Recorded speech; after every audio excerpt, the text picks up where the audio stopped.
और भागलपुर की जनता को मेरा यही कहना है कि देखिए, ये सारी जो घोषणाएं हुई हैं उनके लिए आपको थोड़ा पेशेंस रखना पड़ेगा, क्योंकि जो भी सरकार की योजनाएं होती हैं उसमें वक्त लगता है और ये होगा ज़रूर, इसमें कोई दो मत नहीं है। इसमें कोई लोगों को संशय नहीं होनी चाहिए, ना कोई आशंका होनी भागलपुर चाहिए। में एक और छोटी सी समस्या है, मैं ध्यान आकृष्ट कराना चाहूँगा। बुनकरों को लेकर के हमेशा कही जाती है कि उनको एक बाजार बड़ा मिल जाता तो उनके कारोबार में पंख लग और जाते। बुनकर के लिए बल्कि मैं इसी सत्र में एक ध्यानाकर्षण प्रस्ताव लाना चाहता था, बट ये जो आने वाला सत्र है वो शीतकालीन सत्र जो होगा उसमें हम ध्यानाकर्षण प्रस्ताव लाएंगे। एयरपोर्ट के लिए भी जो है वो वहाँ जो एविएशन मिनिस्ट्री है वहाँ से परमिशन मिल गया है। जब मेरे पिताजी थे जिस समय सांसद, उस समय वहाँ पे कलिंगा एयर जो है वो आती थी और 15-20 सीटर जो है वो वहाँ पे आती थी। मेरे पिताजी जिस समय थे तो वो वहाँ पर कहलगांव में थर्मल पावर स्टेशन लगवाए थे। हाँ, वो भी बहुत लड़ाई लड़के लगवाया था। और ये जो है दूसरा, इसका श्रेय हमारे माननीय मुख्यमंत्री नीतीश कुमार जी को जाता है कि पीरपैंती में उन्होंने जो है इतना बड़ा पावर प्लांट जो है वो लगवाने के लिए जो है सरकार से, केंद्रीय सरकार से मंजूरी ले ली। अच्छा सर, जिस जदयू के विषय में ये आकलन कर रहे थे राजनीतिक पंडित और विश्लेषक की जदयू अपडेट कर गई, नीतीश कुमार की राजनीति खत्म हो गई, तो जदयू ने तो एक नई पारी की शुरुआत कर दी है और नीतीश कुमार के बातों को माननीय प्रधानमंत्री को भी मानना पड़ गया और बिहार पर दया दृष्टि करना पड़ गया। विधानसभा में इसका एक बड़ा एडवांटेज आप लोगों को मिल सकता है। नीतीश कुमार जी जो हैं वो एक बहुत समझे सुलझे हुए आदमी हैं और उनकी नज़र जो है हर तबके के लोग पे है, हर समुदाय के लोग पे है। हमारे साथ बात करने के लिए डॉक्टर राजवर्धन आज़ाद साहब हैं, जो जदयू से एमएलसी हैं और सरकार में एक अच्छी पकड़ के साथ साथ विकास के लिए जाने जाते हैं। सर, हाल ही में बजट पास हुआ, केंद्रीय बजट पास हुआ और मुख्यमंत्री नीतीश कुमार के नेतृत्व में बिहार को एक अच्छा खासा पैकेज भी मिला है। भागलपुर की समस्या से आप लगातार अवगत रहे हैं, एयरपोर्ट की समस्या हो या फिर विक्रमशिला विश्वविद्यालय, इन सब के रास्ते बिल्कुल खुल गए हैं सर। और कहा जा रहा है कि आपका इसमें सबसे बड़ा रोल रहा है, क्योंकि जब से हवाई जहाज़ संघर्ष सेवा समिति आपसे संपर्क की और आपने वायुयान सेवा समिति से लेकर के मुख्यमंत्री तक इस समस्याओं से अवगत करवाए, तो रास्ता खुलता चला गया। कैसा लग रहा है, एक बड़ी उपलब्धि भागलपुर में मिल रही है सर? अब अगर मैं सच में अपनी खुशी जाहिर करूं मैं, तो बहुत हमको खुशी है। खुशी इस बात की है कि जो जो भागलपुर के इलाके में जो जो चीज़ें थी जिनको कि आगे बढ़ाना था और जो बहुत महत्वपूर्ण है भागलपुर की दृष्टि से, जैसे विक्रमशिला का विश्वविद्यालय बनना, जैसे कि आपका जो सिल्क इंडस्ट्री है उसको जीवित करना, जैसे कि एयरपोर्ट का मुद्दा बहुत ही अहम रहा है और बहुत दिनों से इसकी मांग रही है। और बल्कि जब मेरे पिताजी थे जिस समय सांसद, उस समय वहाँ पे कलिंगा एयर जो है वो आती थी और 15-20 सीटर जो है वो वहाँ पे आती थी। तो ये सारी चीज़ें जो हैं वो काफ़ी दिन से लंबित थी। और एक और बात है, इसमें सबसे मुख्य रोल, अहम रोल रहा है हमारे माननीय मुख्यमंत्री जी का, नीतीश कुमार जी का, क्योंकि उन्हीं की वजह से जो केंद्रीय बजट पेश हुआ है, उस बजट में जो भी चीज़ बिहार को मिला है, बहुत मतलब बिहार के लिए जो है बहुत ही मतलब विकास के लिए बहुत ही अच्छी खुशखबरी है कि इतनी सारी चीज़ें, जैसे एयरपोर्ट के लिए भी जो है वो वहाँ जो एविएशन मिनिस्ट्री है वहाँ से परमिशन मिल गया है।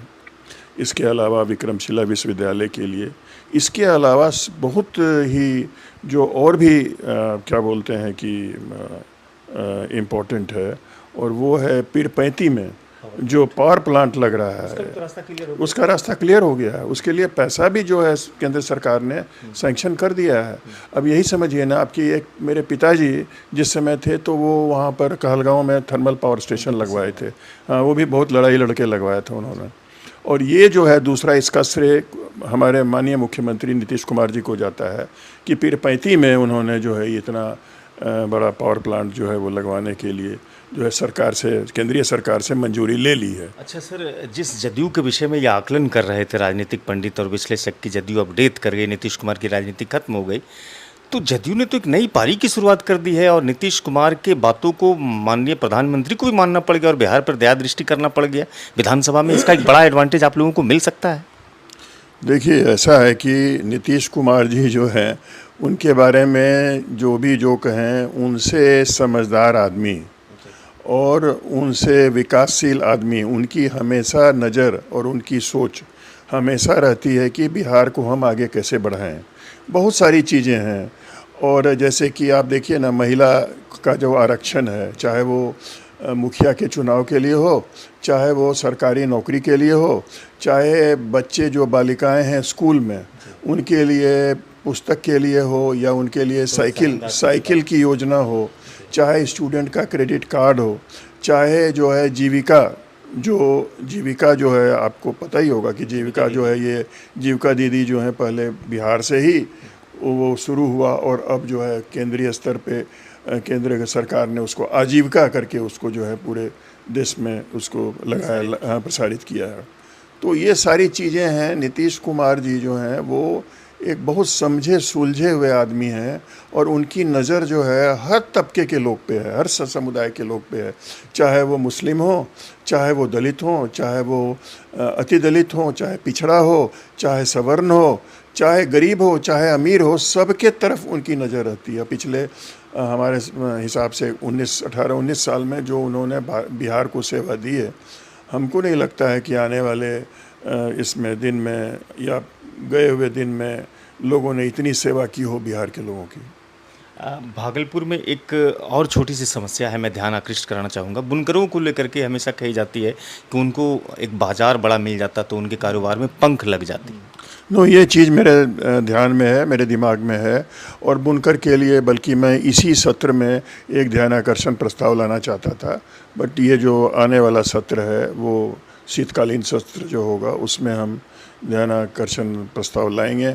और जो टेक्सटाइल मिनिस्टर हैं वो शायद यहीं के हैं, बिहार के ही हैं, गिरिराज सिंह जी हैं शायद, तो मैं उनसे पर्सनली मिल करके जो वहाँ पर बुनकरों की समस्या है और जो सिल्क उद्योग जो यहाँ भागलपुर का हमारा जो उतना अच्छा नहीं है, जो किसी ज़माने में बहुत अच्छा होता था, और अभी भी भागलपुर के सिल्क का बहुत नाम है, पूरे हिंदुस्तान नहीं विश्व में नाम है, तो उसके लिए जो है हम उसके लिए पहल करेंगे, और हम लोग ज़रूर जो ये सिल्क उद्योग है भागलपुर में उसको पुनर्जीवित करके और उसको पूरे देश में उसको प्रचारित करेंगे। शुक्रिया सर, अपने अनुभव साझा करने के लिए बहुत शुक्रिया।